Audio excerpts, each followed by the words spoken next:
오늘은 예수님이 밝히신 교회 계시, 예수님이 밝히신 교회 계시이란 제목으로 말씀을 참고합니다.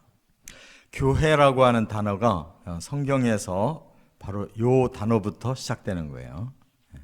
구약에는 교회라는 단어가 없고 신약에 들어와서 여기 마태복음 16장에 오늘 예수님이 처음으로 교회라는 단어를 쓰신 거예요.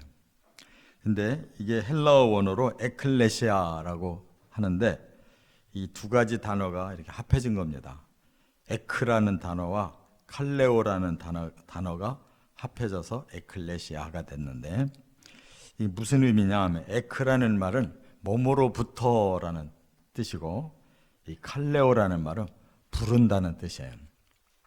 그러면 어디에서 어디로 불러내느냐? 바로 세상에서 하나님께로 불러내는 거예요. 그렇기 때문에 교회라고 하는 것은 이제 세상 공동체에 사는 사람들을 하나님의 공동체로 불러서 새로운 공동체를 이루는 거, 영적인 공동체를 이룬 거, 이걸 보고 교회라고 그래요. 그래서 이 교회가 우리 눈에 보이는 이런 물질적인 공간을 의미하는 게 아닙니다. 영적인 하나의 공간을 말하는 거예요. 그래서 교회가 나중에 완성되면 이제 천국인 것입니다. 그래서 우리는 교회 공동체 안에 속해서 이제 천국을 향해서 가는, 그러니까 세상으로부터 나와서 영원한 하나님의 나라로 가는, 이게 교회라는 거예요. 그렇기 때문에 지금 예수님이 이제 십자가를 지실 그 타이밍이 이제 몇 개월 안 남았어요. 이 디데이가 다가오고 있기 때문에 예수님은 바로 교회라는 이 새로운 공동체를 이제 오늘 처음으로 계시를 해주시는데 여기서부터 이제 교회라는 단어가 계속 나오기 시작해요. 특별히 이제 사도행전에 교회라는 단어가 많이 나오고 신약 성경에서 약 112회 정도 교회라는 단어가 나옵니다. 지금 그래서 예수님이 이제 전국 투어를 다 하셨고 이제 마지막 시돈과 두로 이렇게 해외까지 이제 그 전도 투어를 하셨어요. 그리고 다시 이제 국내로 들어오는데 그곳을 또 정하신 곳이 어디냐면 이 갈릴리 저 위로, 그러니까 이스라엘 나라로는 최북쪽 전방 지역인 이 가이사랴 빌립보라고 하는 그 지역에 오셨어요. 거기서 바로 이제 교회에 대한 계시를 하셨는데 왜 그러냐? 지금 그 가이사랴 빌립보 지역은 그 위가 헬몬산이라고 이스라엘 그쪽 지역에서는 가장 높은 산이에요. 지금 현재 바로 그 헬몬 산이 이스라엘이 이제 그 시리아에게서 뺏어서 지금 지배하고 있는데 그 산으로 이제 이 말씀하신 다음에 올라가셔서 변형이 돼요. 그래서 모세와 엘리야가 나타납니다. 그래서 제자들이 너무 감탄하고 베드로가 여기에 집을 세 채 지고 그냥 함께 살았으면 좋겠습니다 할 정도로 바로 예수님의 그 변형된 모습을 보죠. 그래서 이 16장에 우리가 읽은 13절부터 28절이 이제 그 스타트가 되는 겁니다. 새로운 교회 공동체의 스타트가 되는 거예요. 저나 여러분이나 바로 이 본문을 이제 근본으로 삼아서 우리가 교회 공동체 일원이 된 거고 지금 교회라고 하는 영적 공동체가 2000년 동안 이 땅에서 지금 하나님의 일을 하고 있습니다. 그러면 이 교회 공동체는 어떤 공동체냐? 특징이 세 가지가 있어요. 이것이 살아있어야 교회지 이 세 가지 특징이 없으면 교회는 이제 사라지는 겁니다.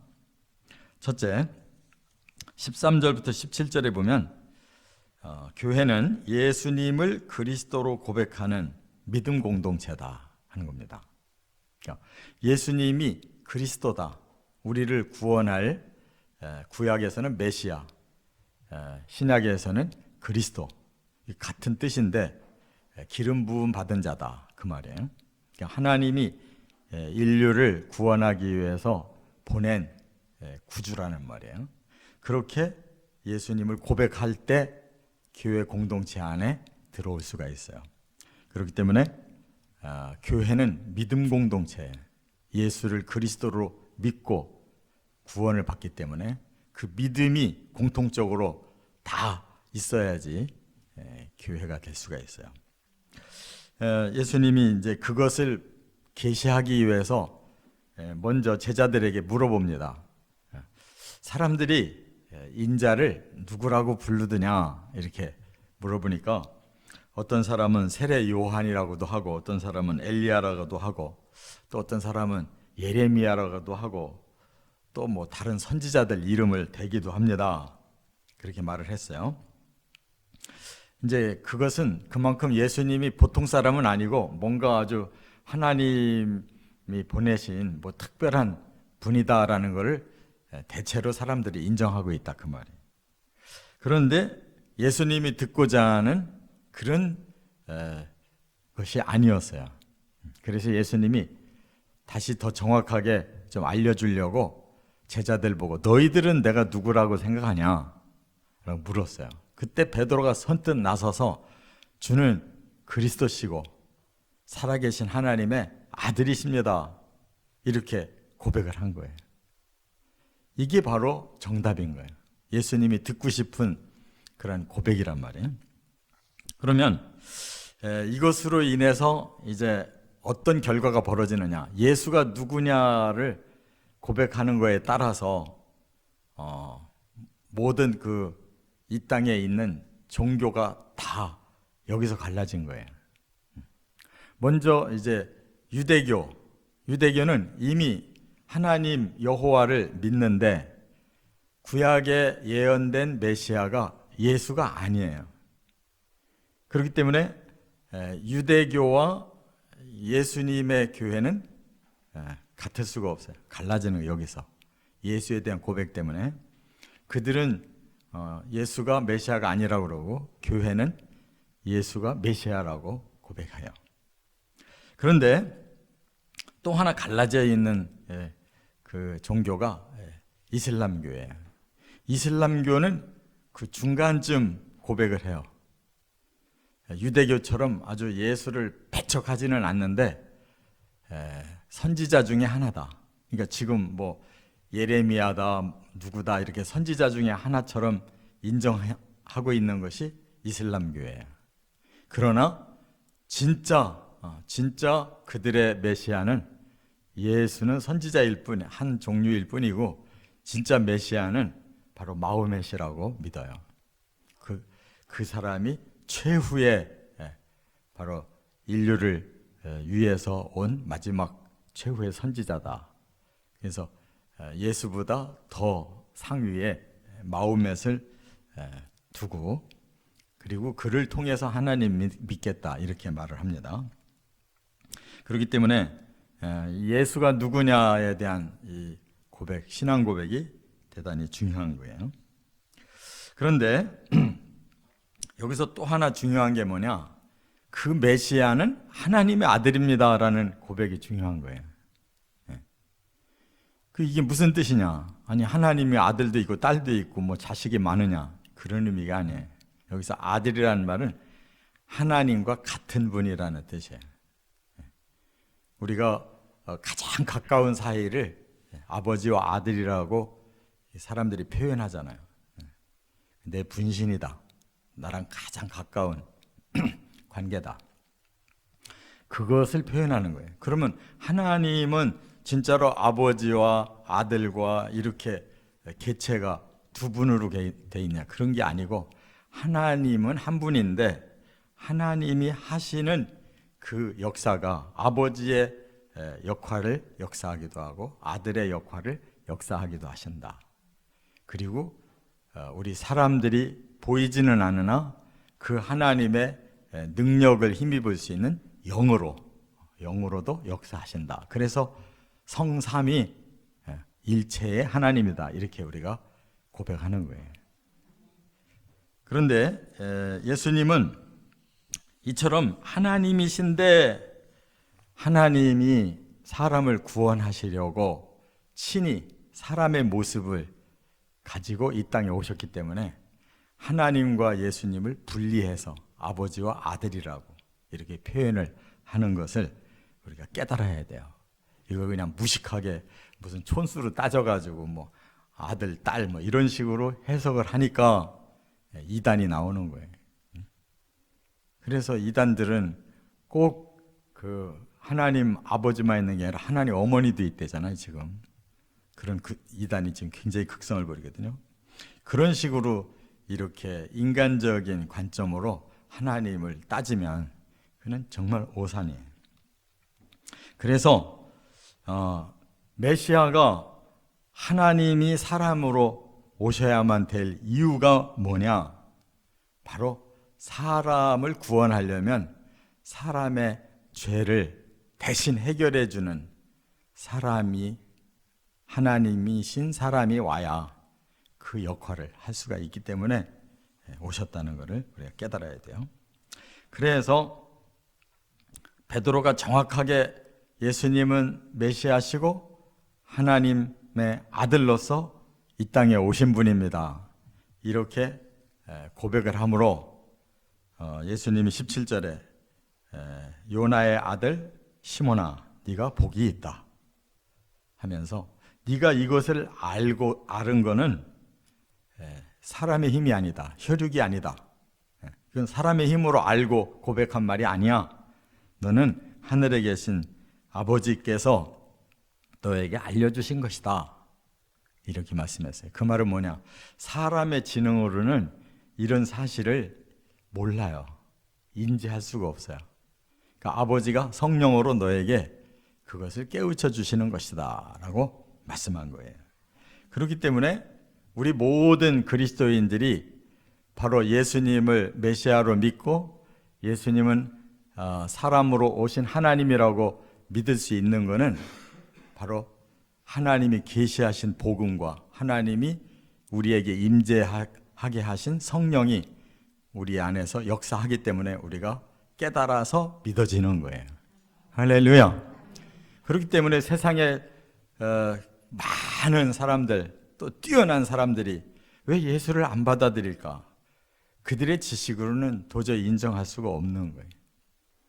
오직 하나님의 영이, 그 진리가 우리를 깨우쳐 줄 때에만 가능하다. 그 말이에요.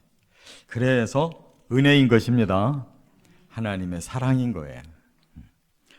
두 번째, 18절 19절에는 교회는 예수님이 열쇠를 가지신 천국 공동체다 하는 거예요.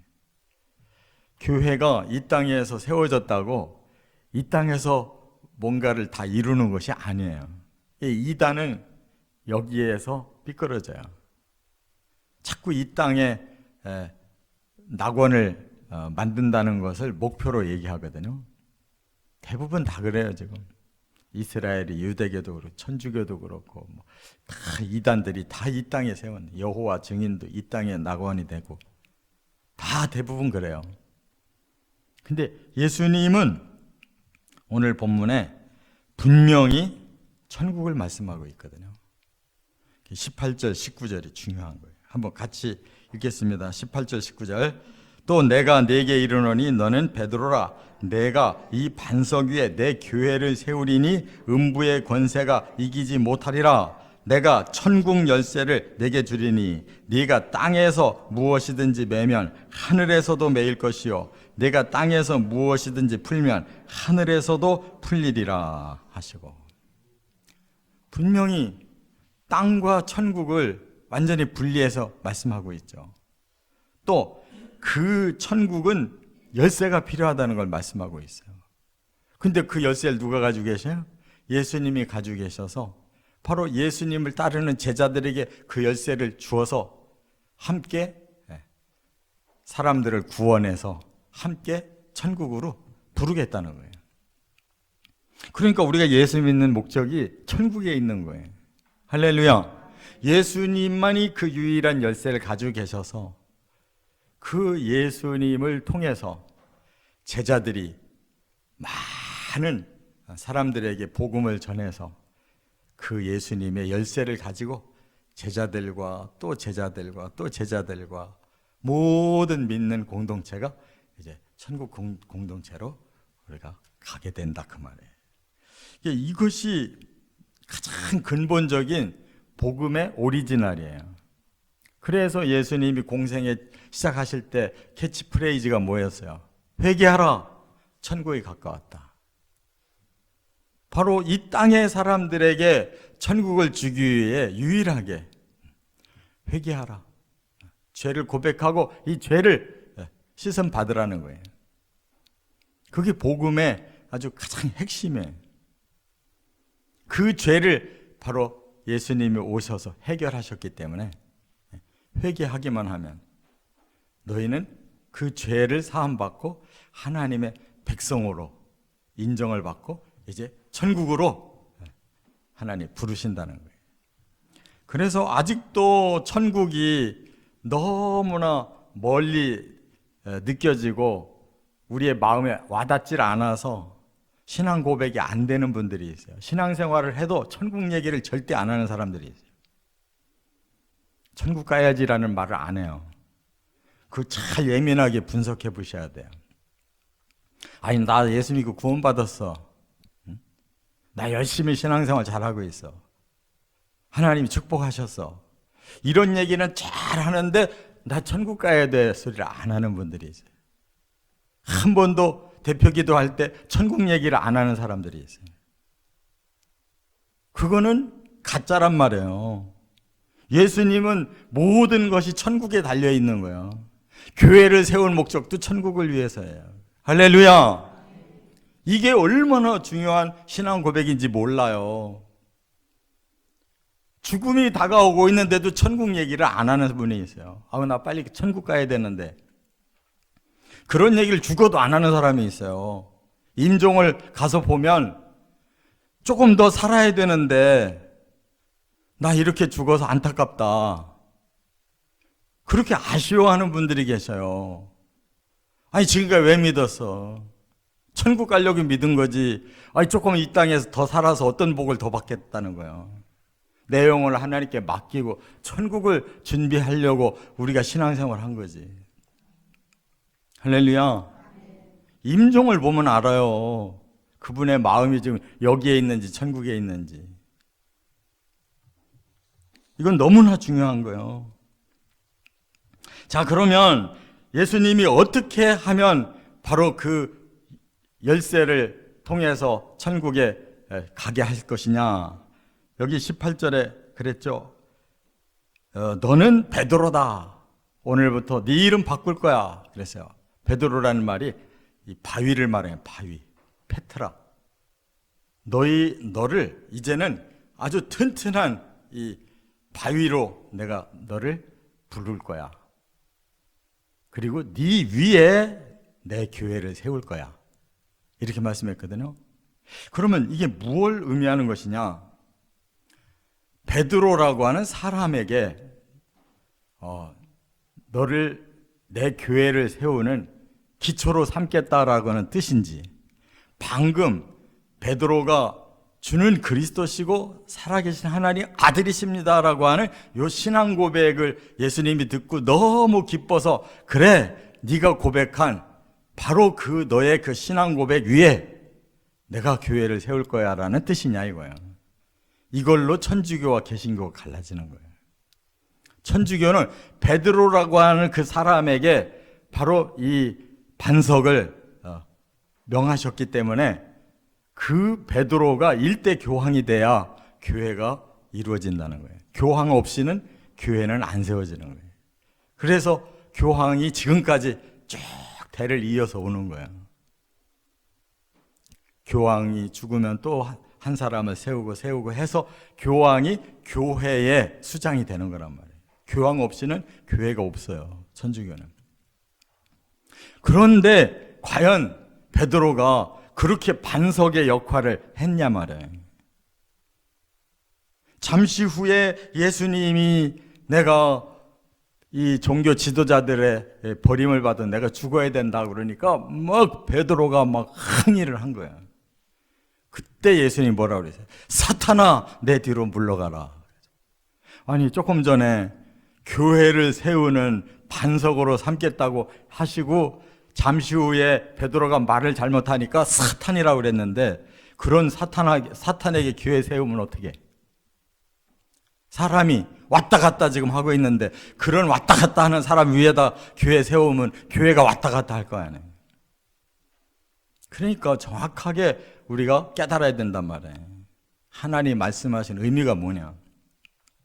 베드로가 고백한 그 신앙 고백만이 변함이 없는 거예요.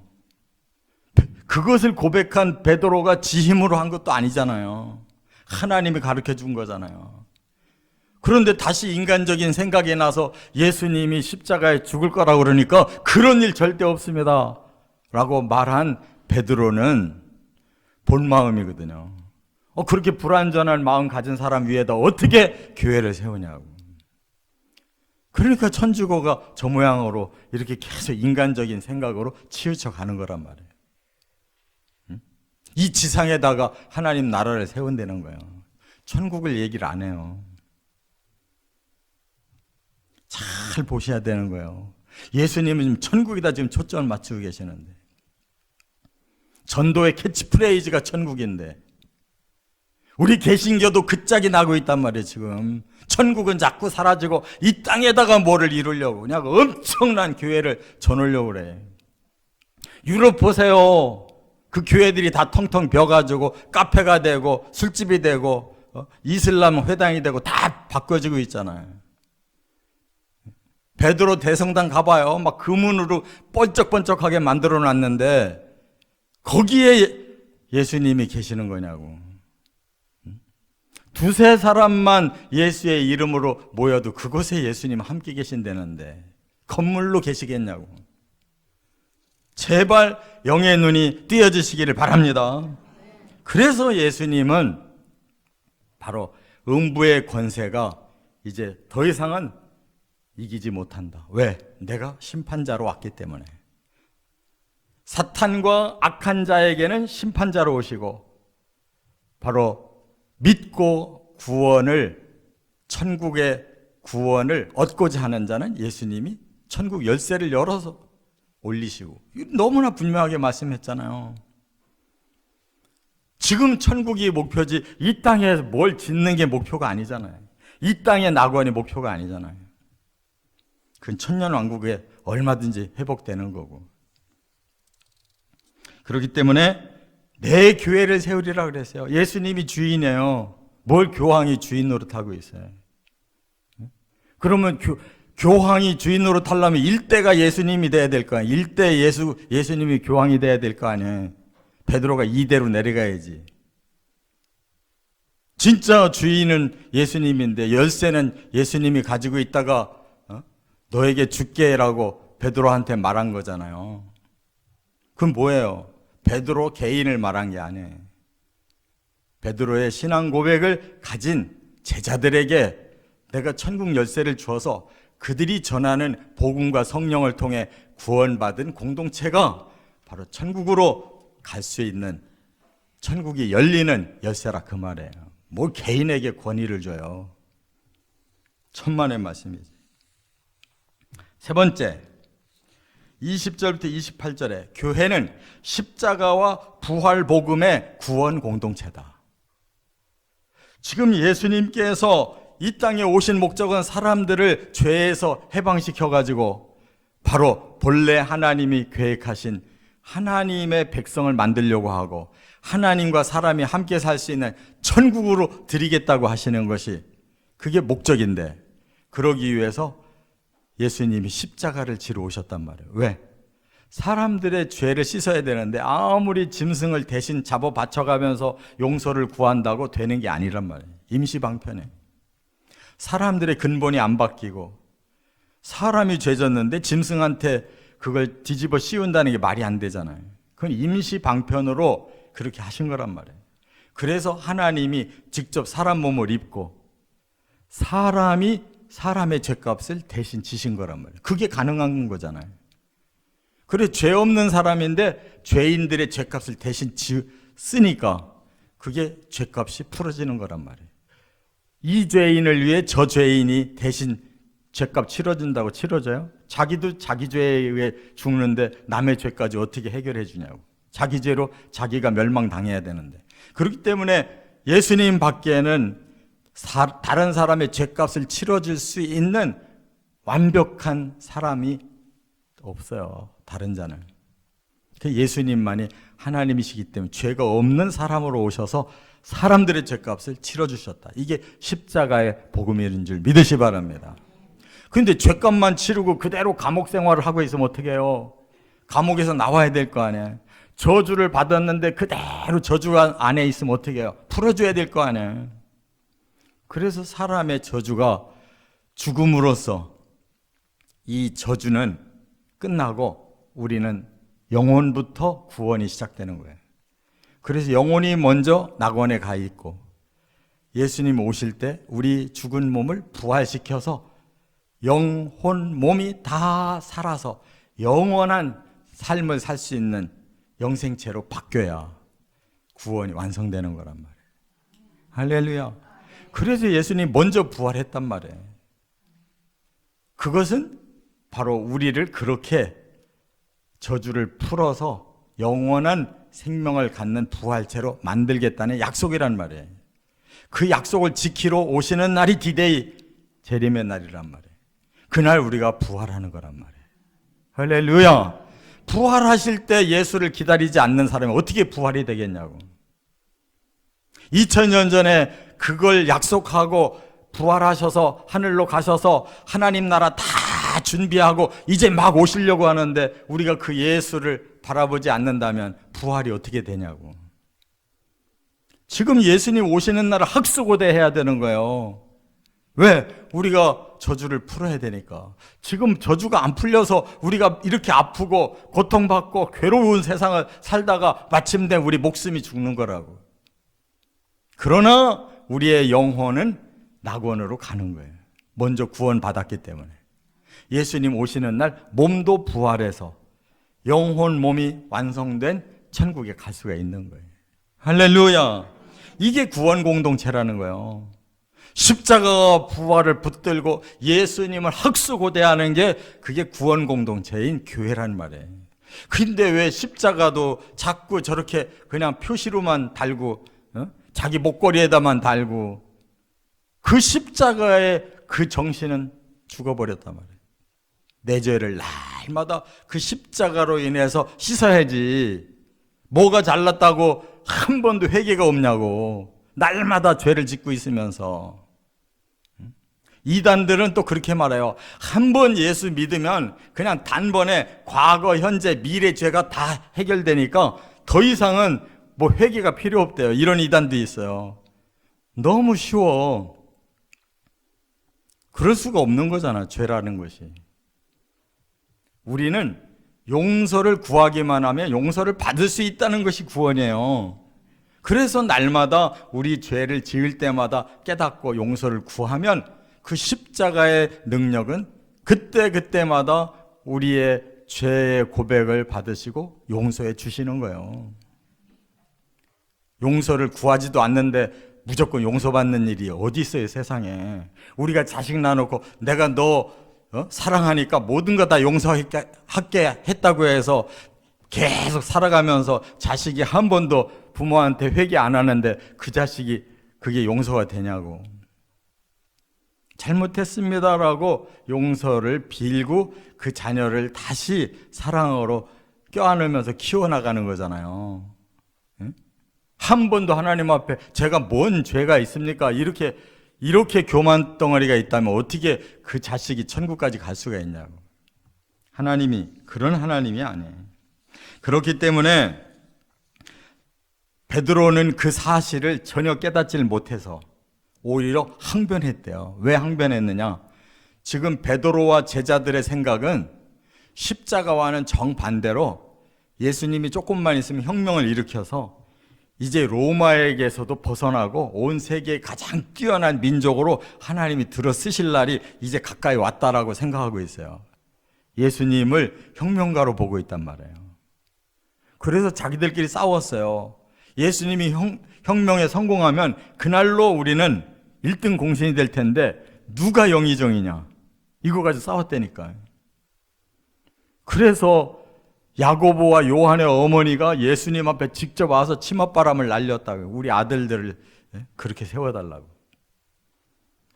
그런 생각 갖고 있는데 예수님이 그 유대 관원들에 의해서 인자는 죽는다, 그러나 3일 만에 다시 살아난다 하니까 다시 살아난다는 말은 아예 듣기도 싫은 거고, 죽는다는 말이 무슨 말입니까? 라고 따진 거란 말이에요. 이렇게 기독교가 무지해. 지금도 십자가가 무슨 의미가 있습니까? 우리가 이렇게 축복받고 사는 게 중요하지. 십자가 부활, 뭘 잘 믿어지지도 않는 걸 자꾸 얘기합니까? 그러는데 그것이 잘 안 믿어지면은 가장 근본이 안 믿어지는 거예요. 깨달으시기 바랍니다. 날마다 십자가 붙들고 용서받아야 되는 거예요. 날마다 부활의 그날을 기다려야 되는 거예요. 그게 기독교지. 다른 게 기독교가 아니에요. 그게 복음이요. 오직 그것만이 기쁜 소식이라고. 그렇게 해서 구원받는 거예요. 저나 여러분이나 바로 이 땅에서 내 목숨을 버릴 때 하늘의 영원한 생명을 얻는다고 하는 오늘 본문이 바로 십자가와 부활의 원리인 거예요.